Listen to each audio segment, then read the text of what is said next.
जो last subject हम लोगों ने जो हरिओम हरिओम भाई हरिओम हरिओम हरिओम हरिओम मजाમાં છો? एकदम मजा। हाँ जी लास्ट टॉपिक जो हमने छोड़ा था वो था भाव और भावना। उस मुद्दे पे हम अभी आज आगे जाएंगे। भाव और भावना वो दोनों का डिफरेंस हम समझेंगे कि भाव और भावना की संदर्भ में माना जाता है। किसी भी प्रकार की इच्छा शक्ति के ऊपर ही चल रहा था हमारा। प्राण शक्ति और इच्छा शक्ति बहुत ही मजबूत होती है। अगर हमारी प्राण शक्ति मतलब हमारा प्राण आयुष्य खत्म हो जाए और उससे पहले हमारी सारी इच्छाएं जो खत्म हो गई ना तो मोक्ष निश्चित है। लेकिन अगर इससे उल्टा हो, हमारी सारी इच्छाएं बाकी है और हमारा आयुष्य मनुष्य जन्म का आयुष्य अगर खत्म हो जाए तो वो इच्छाओं के अनुसार हमें नया जन्म लेना ही पड़ता है। आज हम यही समझेंगे कि ऐसी कौन सी बात है जो इच्छा बाकी है, इच्छा अधूरी रह जाती। बहुत सारी इच्छाएं हमारे अंदर उत्पन्न होती है। इच्छा उत्पन्न होने का कारण क्या होता है, आज हम ये जानेंगे कि इच्छाएं उत्पन्न होने का खास कारण है हमारे मन में उत्पन्न होते हुए भाव। ये भाव और भावना मतलब भाव को हमने भाव का आना, वो ही अर्थ हो गया है भावना। अगर किसी बात की सोच आनी, दिमाग में किसी बात के लिए सोचने तक ठीक है, सोचने तक कोई दिक्कत नहीं, लेकिन जो सोचा है वो पूरा करने की इच्छा करना मतलब भावना। आप समझ रहे हो? बात कोई मन में आ जाए तो वो है हमारे भाव। हमारे मन में एक बात आई, आज मेरे मन में एक बात आई कि आज मुझे पिक्चर देखने जाना है। ये जाना है तब तक ठीक है, ये मेरी इच्छा हुई कि आज मुझे पिक्चर देखने का मन कर रहा है, ये मेरी इच्छा हुई। और पिक्चर देखने के लिए मुझे आज जाना ही है, कुछ भी हो जाए, कुछ भी एडजस्ट करूँ, ये कार्य पूरा करूँ, फ्री हो जाऊँ और सारा अरेंजमेंट करके मैं चली जाऊँ। ये मेरी भावना हुई, मेरी तैयारी हुई, उसके लिए मेरी सारी तैयारी हुई। तो भाव जब मन में आ जाए तब तक बहुत अच्छा है, तब तक हमको कोई चिंता करने की जरूरत नहीं। लेकिन अगर वो भाव अगर हमारी भावना में बदल जाए, भावना में परिवर्तित हो जाए, हम उसे कंफर्म करने पे आ जाए, ये हमारे लिए दिक्कत है। क्योंकि होता क्या है पता है, हम तो कर्म चुकाने के लिए निकले हैं। अब हमने ये सोच लिया है, ये भावना इच्छा शक्ति प्राण शक्ति के पहले हमें अपनी सारी इच्छाओं को खत्म करना ही करना है, ये हमने सोच लिया। अब ये सोचने के बाद जब कर्म भुगतने बाकी है, ये भी पता है हमको, कर्म भुगतने के लिए जब सामने आएगा, कोई व्यक्ति सामने आएगी तो इच्छा होनी ही होनी है, ये भी स्वाभाविक है। क्योंकि जब कर्म भुगतने का समय आएगा तब व्यक्ति कोई सामने आया या वस्तु परिस्थिति कोई सामने आई, नेचुरल है कि उसके प्रति आपकी भाव और भावना बढ़ेगा ही बढ़ेगा, क्योंकि आपके कर्म का भुगतान है। उस वक्त भाव मन में आ जाए कि नहीं ये चीज अच्छी है, चल आज पिक्चर चली जाऊं, दोस्त का फोन आ गया चलो पिक्चर देखने जाना, ये चीज आ गई, एक बार आएगी जरूर, लेकिन उसको कंफर्म करने के लिए तैयारी करना, मानसिक रूप से तैयार होना, मतलब मैं ऐसी भावना भी करूं कि नहीं मैं जाऊंगी ही जाऊंगी। ये हमारी इच्छा पूर्ति का साधन हो गया। इच्छा है वो बहुत नेचुरल है, लेकिन इच्छा पूर्ति नहीं होनी चाहिए, इस चीज को हमें समझना है। मन में इच्छा आ जाए अच्छी बात है, आएगी, क्योंकि कर्म है ना, तो वो तो उपस्थित हुए हैं तो वो तो अपना काम पूरा करा के ही जाएंगे। लेकिन वो इच्छा को हमें मजबूती से सोच के ही कंफर्मेशन में नहीं जाना है। पता है उसके लिए उल्टा करेंगे हम क्या करेंगे मालूम है? अगर ये भाव हो गया कि चलो आज पिक्चर देखने जाना है, दोस्त का फोन आ गया, तो उसको बोलेंगे तेरे को क्या चाहिए, मैं तेरे साथ बाहर आऊं वही चाहिए ना, तो चलो आज हम दोनों मंदिर जाएंगे। आप ये सोच लो। ये सोचने के बाद मंदिर जाएंगे, पर मैं अकेले नहीं, मैं तुमको भी लेके जाऊंगी और 2 को भी फोन करेंगे, चलो हम सब साथ में मिलके जाएंगे। तो ये भावना क्या हुई पता है, मैं अकेले नहीं जाऊं, मैं सबको साथ लेके जाऊं और सत्कार्य के लिए जाऊं। मंदिर का मन किया मंदिर ना जाओ, हॉस्पिटल जाओ। हॉस्पिटल का मन ना किया सत्संग में जाओ, बैठ के अच्छी बातें सुनो, मेडिटेशन करो। ये सारी चीज तो हो ही सकती है ना। साथ में 4 लोग इकट्ठे होके ये सारा कार्य कर सकते हैं, ये जरूर हो सकता है। तो ये तरीका है कि किसी भी बात का मन किया, भाव हुआ, तो वो भाव को कैसे कंफर्म करे कि ये करने जैसा है या नहीं करने जैसा। सबसे पहले तो ये बात है कि क्या ये करने जैसा है। तो करने जैसे कौन से भाव है, वैसे वही आपको एक ही बात सोचनी है कि जो कार्य करने से यदि किसी का, मेरा नहीं, किसी और का अच्छा हो, वो कार्य, वो भाव मुझे करने ही चाहिए। बस इच्छा भी कौन सी करनी चाहिए। जो इच्छा करने से या जो क्रिया या जो कार्य करने की इच्छा करने से अगर किसी और का, अगर सबका, अगर बहुत सारे लोगों का, जितने हो सके वो सारे लोगों का अगर भला हो, तो वो कार्य मुझे करना ही चाहिए। हमारे शास्त्रों में इसके नाम दिए गए, जन कल्याण, परोपकार। आपको ये पता होगा ये सारे शब्दों के नाम। जन कल्याण का मतलब ये है कि जो कार्य के पीछे बहुत सारे लोगों का कल्याण छिपा हुआ हो। परोपकार का मतलब ये हुआ कि ऐसा कार्य कि जिसके तहत बहुत सारे लोगों का अच्छा होना हो। यात्रा भी करने का मन करे ना, तो अकेले यात्रा नहीं करनी है, ऐसा ही सोचना है 4 लोग मेरे साथ है। हम यही पे ये डिफरेंस समझेंगे कि ऐसा क्या है कि अकेले नहीं करना है, 4 लोगों को साथ में लेके करना है। आज हम यही डिफरेंस समझेंगे। देखो, एक मैं ऐसा सोचूंगी ना कि मुझे यात्रा करनी है, मैं ऐसा सोचूं कि मुझे सत्संग में जाना है, तो होगा क्या पता है, मैंने सिर्फ मेरी इच्छा पूर्ति की। क्यों? क्योंकि अच्छी, शुभ हो या अशुभ हो, हमें इच्छा ही, अपनी इच्छा नहीं करनी है। अपने लिए कोई भी इच्छा नहीं सोचनी, यही कर्म है और कुछ नहीं है। मैं जो सोचूंगा, मेरे लिए सोचूंगा, तो वो कर्म का बंधन होगा। अब आप सिर्फ अपने लिए ना सोचो, लेकिन आप ये सोचो कि मैं सबको साथ में लेकर ये जगह पर लेकर जाऊं। तो आपने क्या सोचा पता है, ये मैंने मेरे लिए, सिर्फ मेरे लिए सोचा है? नहीं, मैंने सबके लिए सोचा है। अगर हम 50 लोगों को यात्रा कराने का काम सोचे ना, तो आपकी तो यात्रा होगी ही होगी। अगर आप 50 लोगों का खाना बनाने के लिए और खिलाने के लिए सोचो ना, तो आपका तो खाना वो 50 के साथ ही बन जाएगा। शुभ भाव, देखो शुभ भाव, ये बहुत बहुत बार आप सुनते हो, ये शब्द बहुत बार हम सुनते हैं। शुभ अशुभ भाव, शुभ भाव अशुभ भाव, शुभ चिंतन अशुभ चिंतन, ये भाव ही चिंतन का नाम है। सच्चित आनंद, हम सच्चिद आनंद बोलते हैं ना, इसका अर्थ समझना है। अपने चित्त, चित्त मतलब आत्मा, चेतन, चेतन को ही चित्त कहा गया है। उसका अर्थ है हमारा अंदरूनी भाव। कुछ नहीं है ये कोई हमारे ये बिंदु है, तो बिंदु के अंदर के भाव ही तो सच्चित है ना, चित हो गया ना।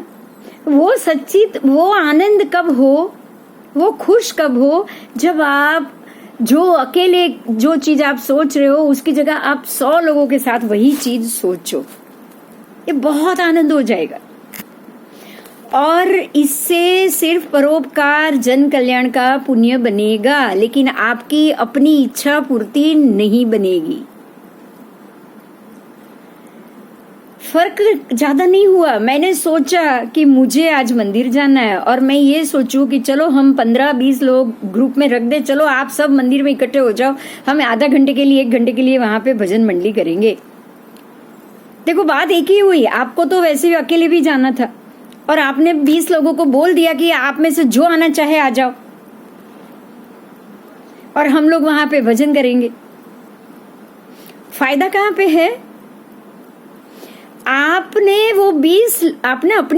अपनी इच्छा पूरी नहीं की है, आपने 20 लोगों को सत्संग कराया। सेम वे अगर आप यात्रा भी कर रहे हो, आप अकेले जाना सोच रहे हो, आप सबको बोलोगे चलो मैं ये 4 धाम जाना चाहती हूँ, मेरे साथ कौन कौन आ रहा है। हो सकता है 15-20 लोग रेडी हो जाए, जरूर हो सकता है। तो वो जो 20 लोग आए और आप 4 धाम की यात्रा भी अगर करो तो सबसे बड़ा फायदा क्या होगा पता है आपको? आपने अपनी इच्छा पूरी नहीं की है, आपने सबको यात्रा कराई है, क्योंकि आपके निमित्त से ही 20 लोग गए। अगर 20 लोग ग्रुप के इकट्ठे हो गए तो किसके निमित्त से गए, किसके पुण्य से गए? वो वही 20 लोग आपके ही निमित्त से गए। तो इस प्रकार से अपने निमित्त से जब 20 लोग या 20 बस 200 लोग अगर कोई यात्रा कर रहे हैं, अगर कोई सत्संग कर रहे हैं, अगर कोई मेडिटेशन कर रहे हैं और अगर अच्छा ही कार्य हो रहा है, बहुत अच्छा, दूसरे बहुत सारे अच्छे कार्य हैं, अगर वो अच्छा कार्य हो रहा है तो ये आपकी शुभ भावना हुई। भावे भावना भाविये भावे केवल ज्ञान, ये शब्द को आपको याद रखना है। ज्ञान का भी मार्ग ऐसा ही है। आप ज्ञान और सत्संग अकेले कभी भी नहीं करोगे।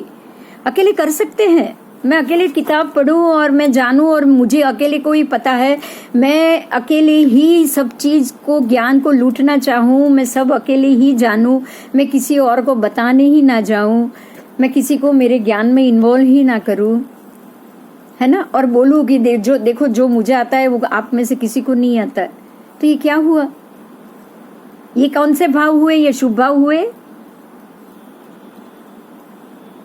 अकेले कहीं लड्डू पेंडा भी खा लिया तो भी शुभ भाव नहीं हुआ।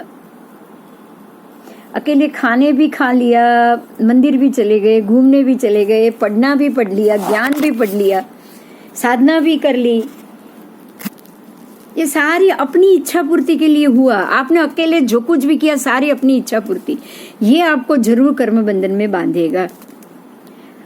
ये भी हो सकता है कोई आना चाहे, आपने उसको रोक दिया हो, मना कर दिया हो, ये भी तो हो सकता है ना।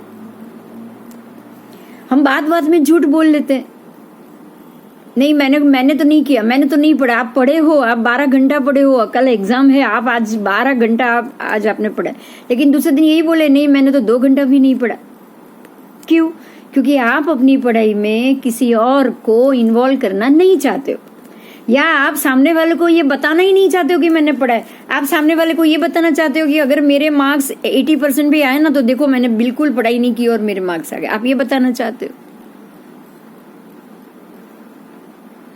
ये चाहत है ना, ये चाहत, यही भावना है, यही भावना। अगर आपने ये चाहत रखी होती कि नहीं 12 घंटे हम पढ़ेंगे, आप तुम आ जाओ हम दोनों साथ में पढ़ेंगे, और 2 को भी बुलाओ, 4 साथ में पढ़ेंगे, तो ये शुभ भाव हो जाते। क्रिया तो एक ही है, जितना आपको अकेले याद रहेगा वो 4 के साथ भी उतना ही याद रहेगा। लेकिन ये क्रिया, ये भावना आपको ऐसा फल देती है, ऐसा प्रकृष्ट कर्म बांधती है कि आपने खाली पढ़ा नहीं, आपने पढ़ाया।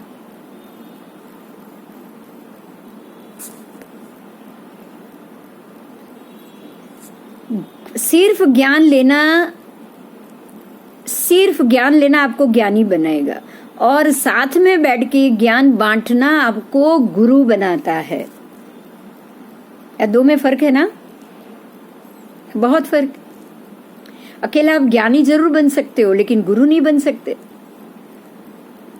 और जो कर्म गुरु बांधने में है वही कर्म ज्ञान में अगर आपने ज्ञानी ले लिया ना अकेले में, तो वो सारा आपका स्वार्थ हो गया, पूरा स्वार्थ भाव हो गया कि मैं ही पढ़ूं, मैं किसी को पढ़ाऊं ही नहीं, मैं पढ़ने ही ना दूं, मैं किसी के साथ मेरा ज्ञान शेयर ही ना करूं। तो भाव और भावना, ये भाव दिमाग में आ जाए ना कि मुझे पढ़ना है, तो तुरंत आप ये सोचोगे मैं किसके साथ बैठ के पढ़ूं, मैं 4 लोगों को मेरे साथ लूं, बस आप यही सोचोगे। अकेले कुछ नहीं करोगे, कुछ भी नहीं। अगर यात्रा करने का मन कर गया तो आप ये सोचोगे कि मैं किसको पूछूं। हाँ, पूछो, 10 लोगों को पूछो। अगर लंबी यात्रा है, सब मना कर रहे हैं, तो फिर आप अकेले जा सकते हो। अकेले में भी जब जाओगे, जब साथ में ग्रुप बन जाएगा तो आप उनको भी साथ में ले सकते हो। जो आपके साथ अपने आप जुड़ जाए उनको तो आप साथ में ले ही सकते हो। तो वो जो माहौल बनता है सिर्फ खुशी का माहौल नहीं होता है, लेकिन वो अगर 25 लोग हैं तो 25 लोगों के साथ सामूहिक पुण्य का बंध बनता है। तब कोई भी क्रिया आपकी अपनी अकेले की नहीं रहती, बिल्कुल नहीं रहेगी। और ये भावना तो भानी ही भानी है, ये भावना तो हमको भानी ही है, ये तो इच्छा करनी ही है। क्योंकि सुकृत की इच्छा नहीं करेंगे तो कर्मों से बचना मुश्किल हो जाएगा। सुकृत की इच्छा, 100 लोगों के साथ धर्म करने की इच्छा, यही आपको आपके अकेले के कर्म बंधन से छुड़ाएगी, यही छुड़ाएगी। तो जो जैसा जैसा कर्म सामने आता रहता है ना, वैसे वैसे जैसे जैसे वो सामने आया, आपको वैसे वैसे अपने हिसाब से ही उसके अंदर एडजस्ट भी करना है। अपने आप को, अपनी इच्छाओं को साइड में रख के जो भी आपका मन कर रहा है वो सामूहिक स्तर से करना है, सामूहिक स्तर से। आप 25 लोगों को जोड़ो, 5 को जोड़ो। और 25 नहीं आया आज के जमाने में, हो सकता है 25 ना आए, 5 तो आ ही सकता है। और अगर आपके सर्कल में से 50 फ्रेंड्स में से अगर 5 भी फ्रेंड ऐसे नहीं हो जिनको ये सत्संग पसंद हो, जिनको व्याख्यान पसंद हो, जिनको मंदिर पसंद हो, जिनको पूजा भावना पसंद हो, तो फिर आप सोच लो, आप अपना ही एक एक्सरे निकाल के देख लो, क्या आप कितने भौतिक हो और आप कितना आध्यात्मिक हो।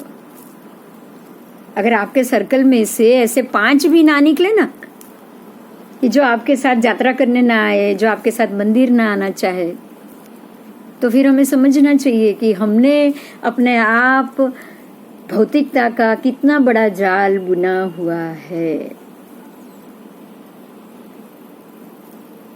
तो ये भाव और भावना हमें कर्म बंधन में बांधे, उससे पहले ही हमें उससे बचने का रास्ता ढूंढ लेना है। नॉर्मल दिन है, रोज की तरह सुबह हुई, जो कर्म आना है सामने आ गए हैं। उनमें से कोई एक ऐसा कर्म आया कि भाई आप किसी ने बोला कि चलो आज तो हम सारे ग्रुप मिलके 15-20 लोग मैसेज रखा है मैंने, हम लोग 20 लोग आज पिकनिक पे जा रहे हैं, आप चलो हमारे साथ पिकनिक पे। तब आप सोचोगे 2 मिनट के लिए कि आप पिकनिक तो जा रहे हो, पिकनिक जाना चाहिए, आप जो भी ग्रुप है उसके साथ जाना चाहिए। पहले वो पूछो आप कहाँ जा रहे हो। अगर पता चले कि आप यहाँ सिरसाड़, ये जो ग्रेट एस्केप जो आपका हमारा यहाँ पे बॉम्बे के नजदीक है ना, जिसको आप क्या कह सकते हो, स्विमिंग पूल और सब वहां पे होता है, तो आप ये सोचो सबसे पहले हाँ, वाटर पार्क। अगर आप वाटर पार्क जाना पिकनिक का सोचा है तो सबसे पहले आप ये बोलोगे कि सबसे पहले हम बाहर मेन रोड पे 6 किलोमीटर दूर शीरसाड़ का मंदिर है, वहां पे पूजा करेंगे, फिर जाएंगे। अगर आना है तो हाँ, नहीं तो मुझे नहीं आना है। आप ये तो कह ही सकते हो कि सबसे पहले मंदिर जाएंगे, वहां पूजा करेंगे, उसके बाद हम वाटर पार्क जाएंगे। मंजूर है? अगर ग्रुप वाले बोले हाँ चलो बहुत अच्छा है, तो आपको मिला क्या पता है? आप सबको साथ में, आपकी भाव और भावना उत्कृष्ट हो गई, इतनी उत्कृष्ट हो गई कि जा रहे हो पिकनिक के लिए, लेकिन आपने सबकी पूजा का दुष्कृत्य कर लिया। और यही हो सकता है कि आपका मन ना करे, आपने पूजा करा ली, आप उनके साथ फिर वहां चले गए, आप बैठे रहो, आप जल्दी वापस आ जाओ, आप कुछ भी करो, लेकिन सबको 20-25 लोगों को मंदिर में ले जाना, वहां पर पूजा मंदिर में कराना, उसका तो फल मिल गया कि नहीं मिल गया? तो जो सामने आ रहा है ना, उसी में से हमें सुकृत्य को ढूंढ ही लेना है। जो सामने आए, हमारे सामने जो आए, उसमें से हम अपना सत्कृत्य ढूंढ लेंगे। और सत्कृत्य भी अकेले नहीं करेंगे, 4 लोगों को साथ में लेके करेंगे। आप आओ, बस आप आओ। देखो, हम जो भी ज्ञान की बातें कर रहे हैं, पढ़ रहे हैं, जो भी इसके वीडियो रिकॉर्डिंग बाद में भी जो पढ़ रहे हैं, वो सारा सत्कृत्य किसको मिल रहा है पता है आपको? पता है ये सत्कृत्य क्या भागीदार कौन है? सबसे पहला जो अपना ये आईडी बनाता है, जो आईडी पे बुलाता है लोगों को, 5 आए या 25 आए या 500 आए, लेकिन वो सबका सत्कृत्य ले जा रहे हैं सिर्फ प्रवीण भाई। टेक्नोलॉजी का सदुपयोग इसे कहा जाता है। कर्म तो हमें करना ही है। मैं पढ़ रही हूं और मैं पढ़ा भी रही हूं, वो तो मुझे पढ़ाना ही पढ़ाना है। मगर मैं अकेले पढ़ूं, मैं ही जानूं, मैं सबको बोलूं कि नहीं मुझे ये पता है, मुझे ये पता है, लेकिन मैं किसी को बांटूं ही नहीं, तो ये सिर्फ मेरा स्वार्थ और मेरा दुष्कर्म है। ये ज्ञान मुझे खत्म कर देगा।